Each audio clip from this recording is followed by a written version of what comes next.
He almost didn't hear them at first.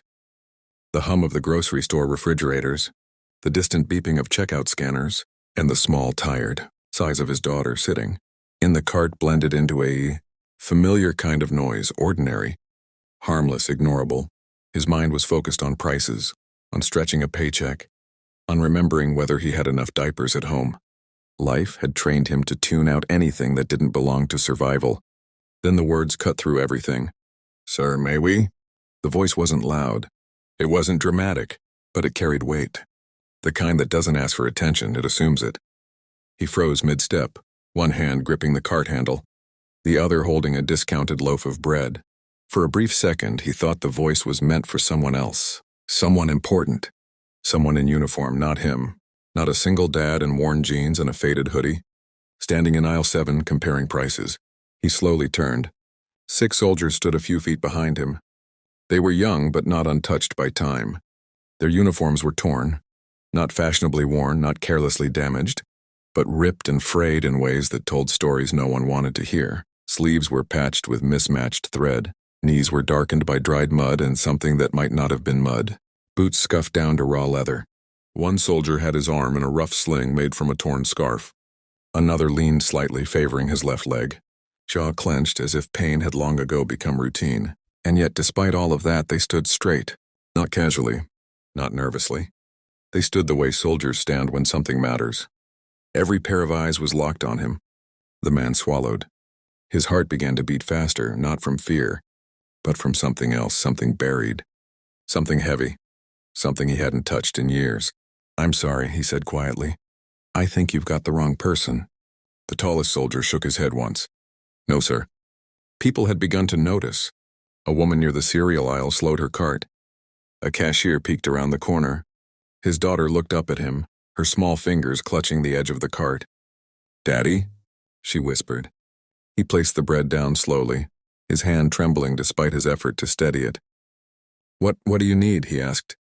The soldier who had spoken first took a step forward, then stopped himself as if remembering protocol. He cleared his throat. "Permission to speak freely, sir." That did it. The word permission struck like a hammer against a locked door in his mind. For years he had buried that language beneath bills and bedtime stories, beneath school lunches and night shifts. He had forced himself to forget the sound of boots on concrete, the smell of oil and dust, the weight of command. His jaw tightened. "Go ahead," he said before he even realized he had spoken. The 6 soldiers exchanged glances. Then, as one, they straightened further and brought their hands up, not in a salute, but in a restrained, respectful acknowledgement. "Not regulation, personal. We didn't recognize you at first," the tall soldier said. "Not without the uniform. Not without the rank." Another soldier spoke next, his voice quieter.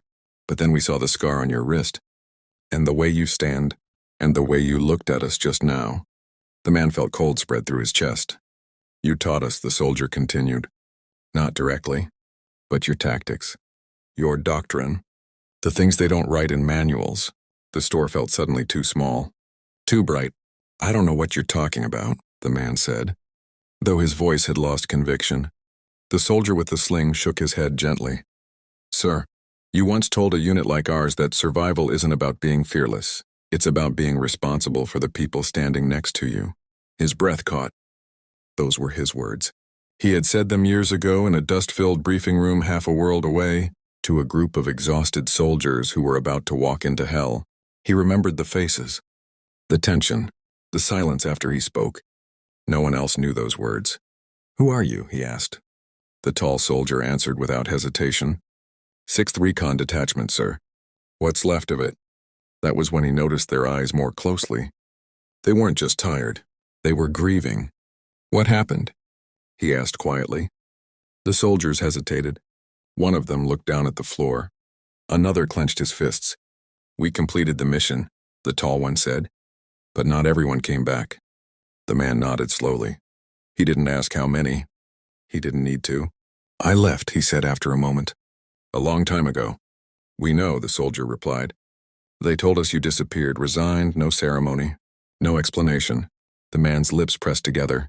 His daughter shifted in the cart, sensing the tension. "I didn't disappear," he said. "I chose something else." The soldier looked at the little girl. His expression softened. "Yes, sir," he said. "We can see that." There was a pause. Then the tall soldier spoke again. "We're being redeployed. Different command. Different rules." The man met his eyes. And we wanted to ask," the soldier said carefully, "if the lessons we learned from you still apply." The question hung in the air, heavier than any accusation.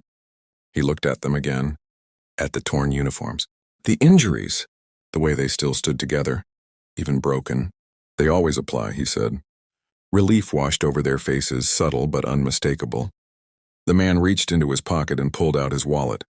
Inside was an old, folded photo he carried everywhere, a picture of a unit standing together, younger, cleaner, alive. He hadn't looked at it in years.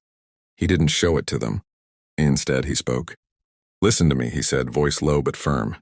"You don't owe your life to any mission. You owe it to each other. If command forgets that, you don't." The soldiers listened like students again. "Take care of your wounded," he continued. "Question orders that don't make sense. And if you ever have to choose between glory and bringing your people home," he paused. "Choose home." The tall soldier nodded slowly. "Yes, sir." A silence followed. Not awkward, respectful. Finally, one soldier asked, "May we shake your hand?" He hesitated. Then he nodded. They stepped forward one by one. Each handshake was firm, deliberate, unspoken history passing between them. When the last soldier stepped back, they all straightened once more.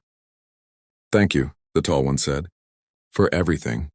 They turned and walked away, their torn uniforms disappearing into the crowd. The store slowly returned to normal. His daughter tugged at his sleeve. "Daddy, who were they?"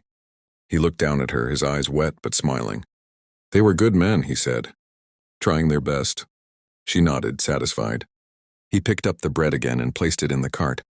As he pushed forward, his back straightened just a little more than before.